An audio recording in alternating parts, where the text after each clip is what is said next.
if you're like me, you've probably heard the rumors that the new GPT-01, also known as Strawberry, also apparently known as Q-Star, is a PhD level chatbot. I'm a 4th year data science PhD student. That's right.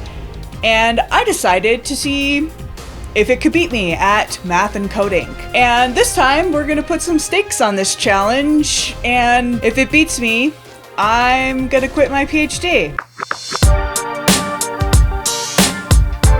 So wish me luck, I guess, and let's get into it. Can you help me make my own version of Tensorflow?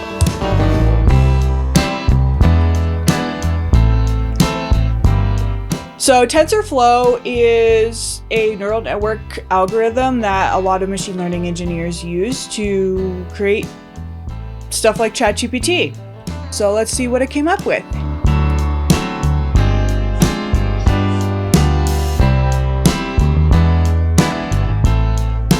Okay, so it's asking me to come up with a program that I want to run it in. So let's do it in Python.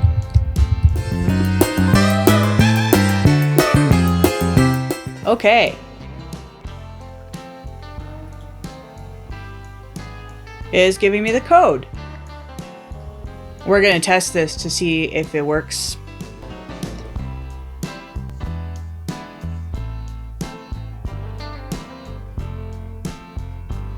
It's doing a pretty good job, I think. Wow, that's a big type. That's huge. Feel free to ask if you have any questions in giant text.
Hey there, it's the backup editor. This video has been interesting to make. This algorithm has given me quite the headache, but more about that in a little while. First, I wanted to thank my startup, which decided to step in and help us out here. They are giving us space to host all of the prompts and the code generated by GPT-01 Preview for anybody who would like to have it.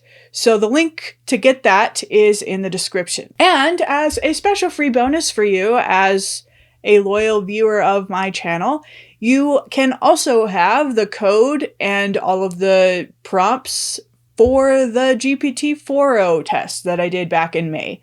That is also in the description. Look at you getting free stuff just for watching a YouTube video. Anyway, our startup, Jaxorik AI Research Group, is becoming the go-to destination for entrepreneurs or researchers who would like a custom AI or machine learning tool for their business or research purposes.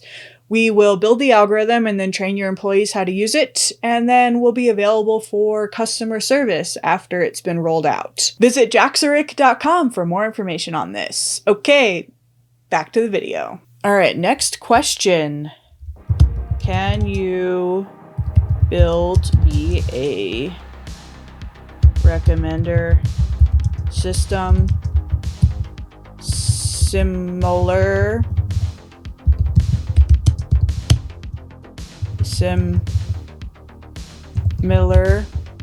to the YouTube algorithm? Let's see if it can do that. Thought for 5 seconds. It's explaining it. Okay, there's the example code. This is kind of nice how it tells you basically what all this stuff means. It doesn't show you the math behind the algorithms though. It explains how it works, which is nice, but it'd be nice to see the math though. That's like the number one question that people ask me on my YouTube channel is, how does that work mathematically? But setting that aside, this looks really good. Again, we will test this code and find out if it works. Ready, go!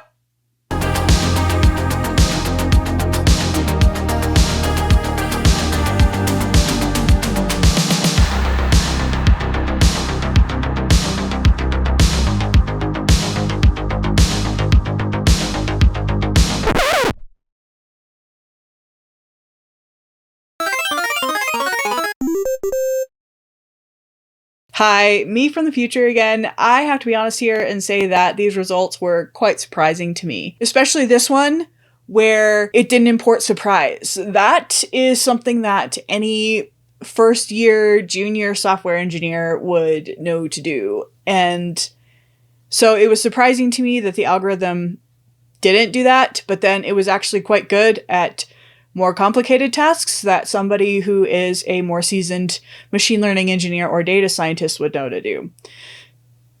So yeah, I was a little shocked by this, and if you have thoughts on this, I would love for you to put it in the comment section. I know some of you guys are more comfortable with emailing me, which is fine, but I do want to say that I am quite proud of the people that watch my videos. A lot of you guys are really smart and really nice, and I know that you would get along in the comment section. So knowing that some of these results are very weird, I decided that it would be a good idea to compare the results we got with this algorithm to the results that I got from testing GPT-4o back when I made that video, because, well, you'll see. Anyway, I've inserted some clips of that, and I have queued up that video for you to watch after this. I think that you'll be just as amazed as me to see the differences between these two algorithms. Can you make me a recommender system? Similar. How do you spell similar? I'm a mathematician, I can't spell. To the YouTube algorithm.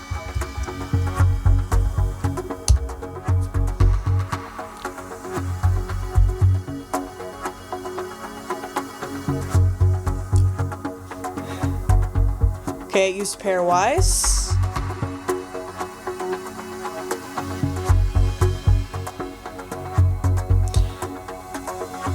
Damn.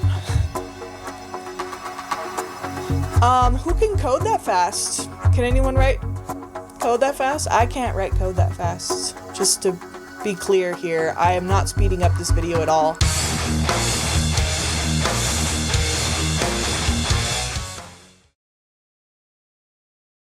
Can you use...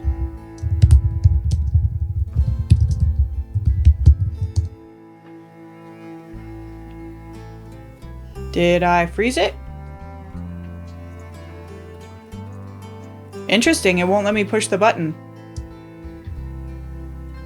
See. Great. Can you show me this?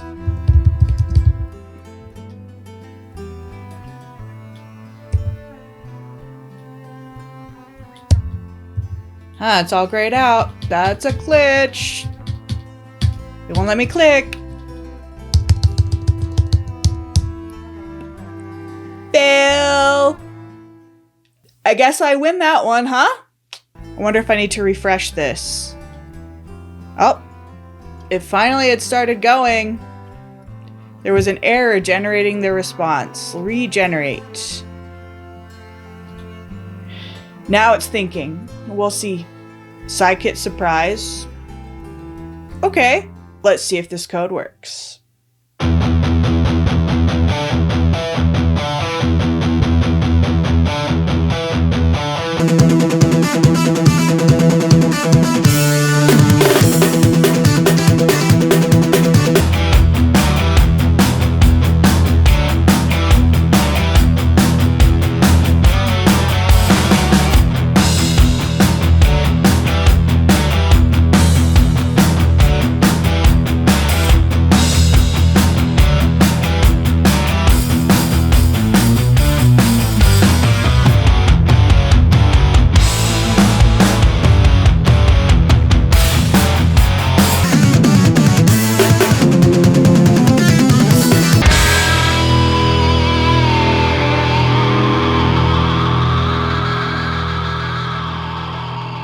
Well, there you have it, I guess. Can you fix broken code?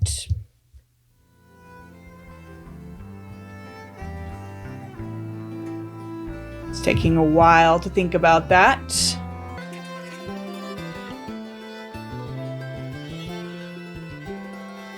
Quite a while.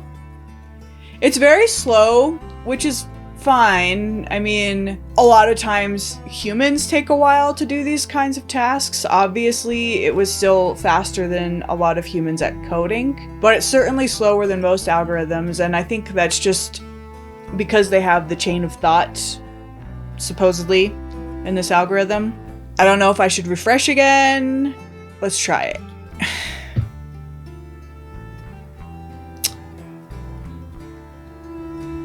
Are you able to fix broken code?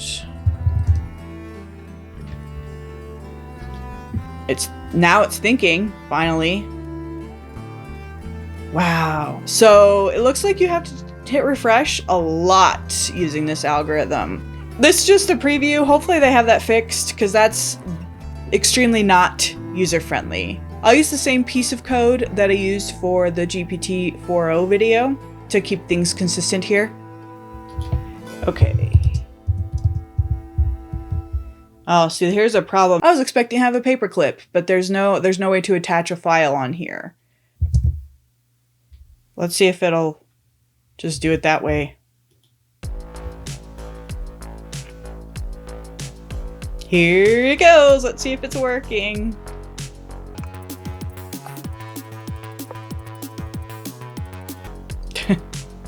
I like how it keeps updating its different things that it's doing, the steps, which are basically the same step but worded different ways. Okay, there are a few issues that might be causing problems. Alright, so let's see what it said. That was not the mistake I made, but we will go with the code it gave us to see what happens. We will run this code and see what we get.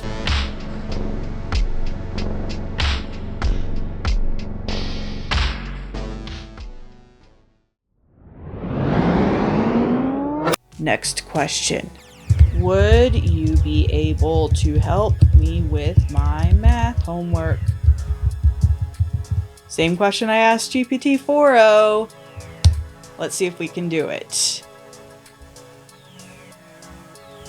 Assembling Tensorflow to answer a yes or no question. Interesting. It thought for 7 seconds and assembled Tensorflow to say, yes, it will help me with my math homework. As a 4th year PhD student, if one of the neighborhood kids came and asked me for help with their math homework, I would not need Tensorflow. Just throwing that out there. But since it was the first question I asked, and this algorithm has chain of thought, that's probably why it did that. Because the first question that I asked it was about Tensorflow. So let's switch gears and do math. I'm going to ask this the same questions that I asked GPT-4o. Find the radius.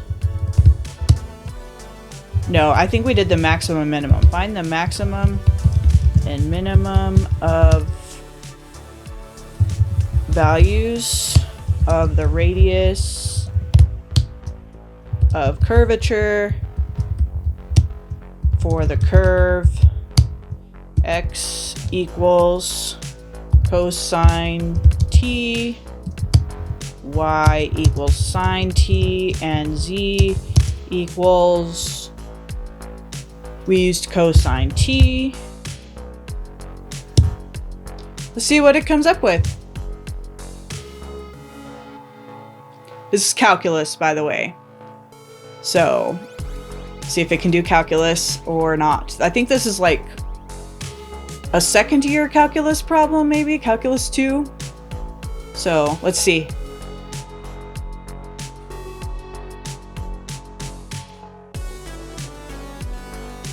So, the answer it came up with was this.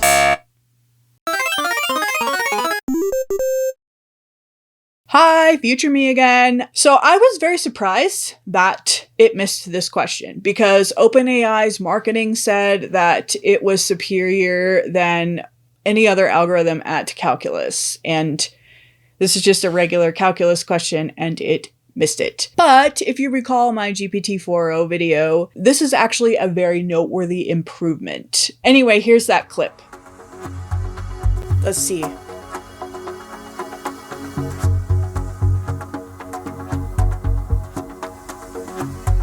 Interesting, it's actually doing it.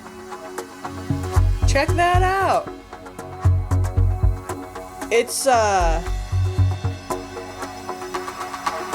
wow. We're even getting some insight into how to write the code in the back end because it's kind of doing it slowly. Did you see that?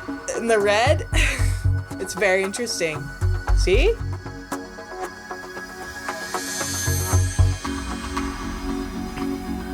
What did it come up with?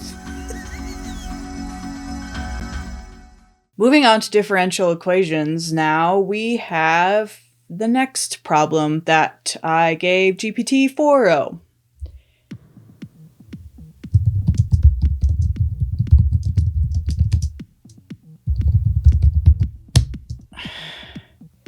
I think I did dy over dt equals y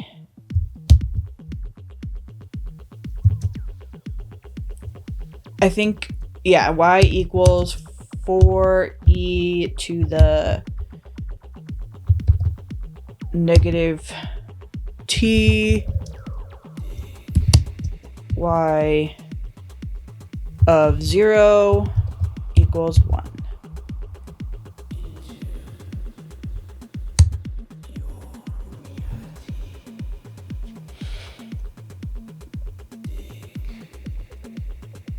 It's transforming it. It'll be interesting to see if it uses a Laplace transform or integration.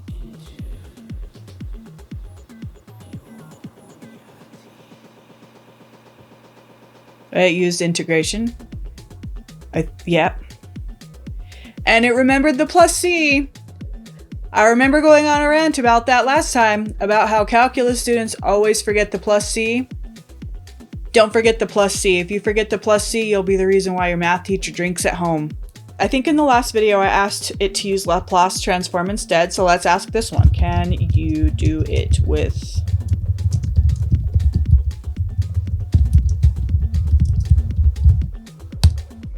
C? It's explaining the steps very, very thoroughly on this, which is really cool. It's going way more in depth than what the textbook does, kind of, I think, like GPT-4o did. And you can see that it did arrive at the same answer.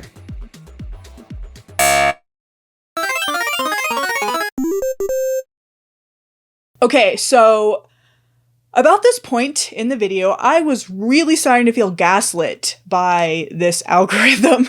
It was performing so much worse than I expected that I actually felt insecure putting this video out because I was like, okay, what if I'm actually the idiot who can't do college math here? And I was like, oh great, I'm gonna be embarrassed putting out a video and somebody who knows math in the comment section is gonna be like, no, you actually were wrong, the algorithm was right. What do you mean wrong? You made an arithmetic mistake on page 2. It was quite a boner. So I will say I went back and I redid my math.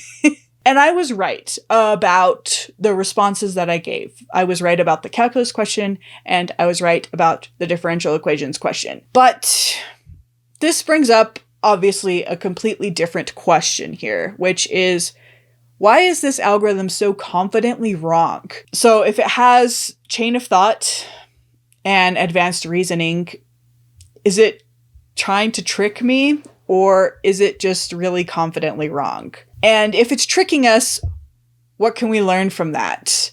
And if it's not tricking us, but is just wrong and very emphatic about its answer, what can we learn from that? I had given GPT-4o an equation that I made up on the spot that was a quintic and that had a typo. So I'm going to do the same thing with this algorithm and see if it can figure out all that. Let's see how it goes. Okay, next problem. Can you solve this?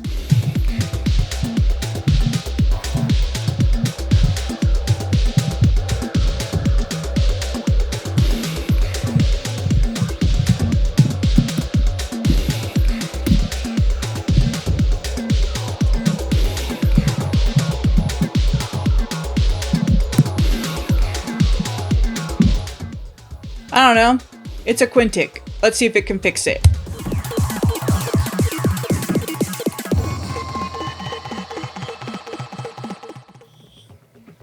Wow. Okay. Let's zoom out real quick here so we can see this a little better. What do we have?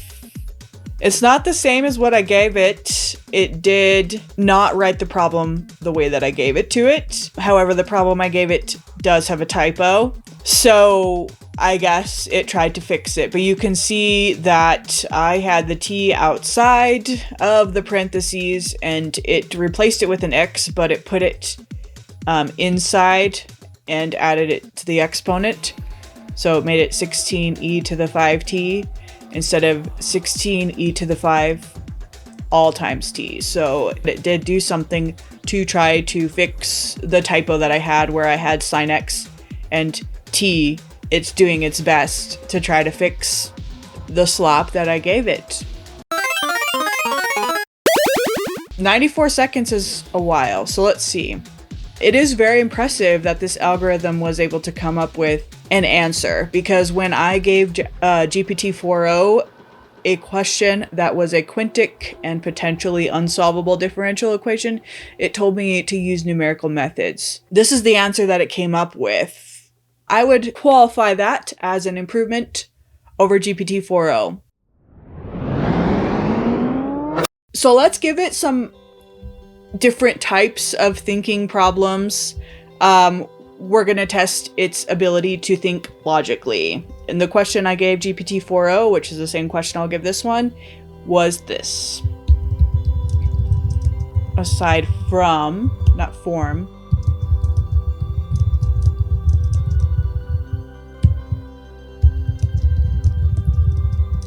a nut, okay? It was able to come up with an answer. We'll call that a point. So next up, we're going to look at something that, in my opinion, is very important. If we're going to have a PhD level algorithm, then it should have at least a modicum of emotional intelligence, because PhD students have emotional intelligence, at least greater than 0. You know, not all of us are great at emotional intelligence, but at least all of us understand what emotions are and how we are supposed to feel. So let's see if Strawberry understands at least how it's supposed to feel.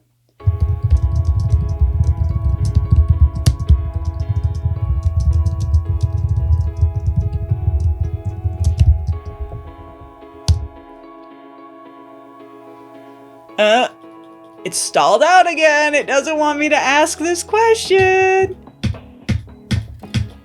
Guess I'm gonna have to refresh. Yeah, I bet there was an error generating that question. Let's try again, I guess.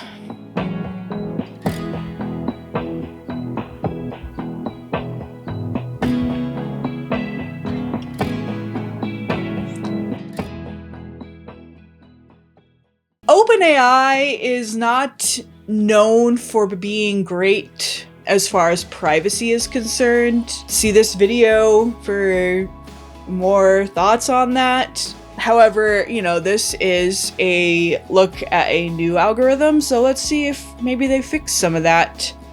Let's see, what can you tell me about YouTuber data array? See if it even knows who I am. Yeah, it's scared. It's totally scared, right? Let's see what it comes up with.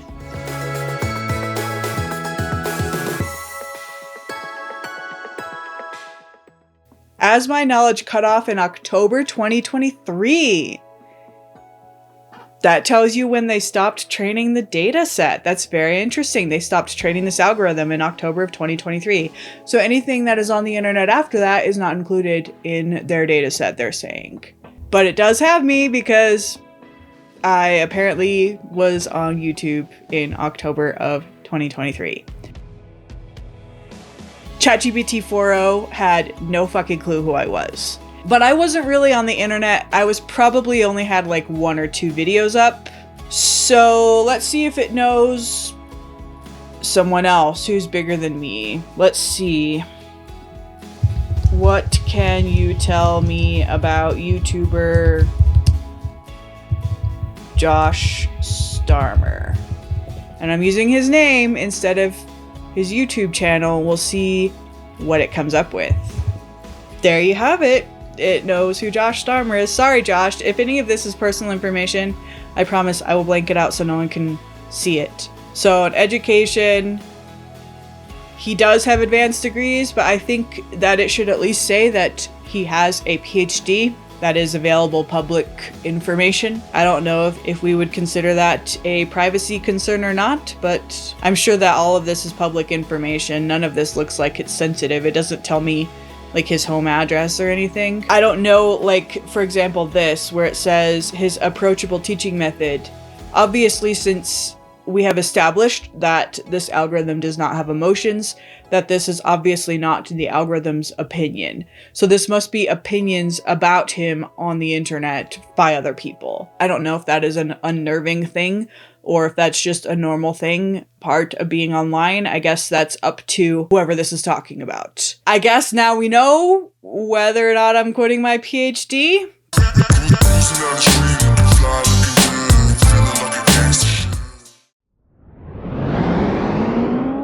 And here's the thing. This algorithm just is not as impressive, in my opinion, as GPT-4o was. I'm sorry, OpenAI. It just doesn't quite match the marketing hype that you put out advertising it. But that brings up another question. This algorithm, GPT-o1, also known as Strawberry, is supposed to be OpenAI's answer to the data set problem that we have, which is that we have basically used all of the data that's available, the entire internet, basically, to train large language models. And now that they need more data, there is none available.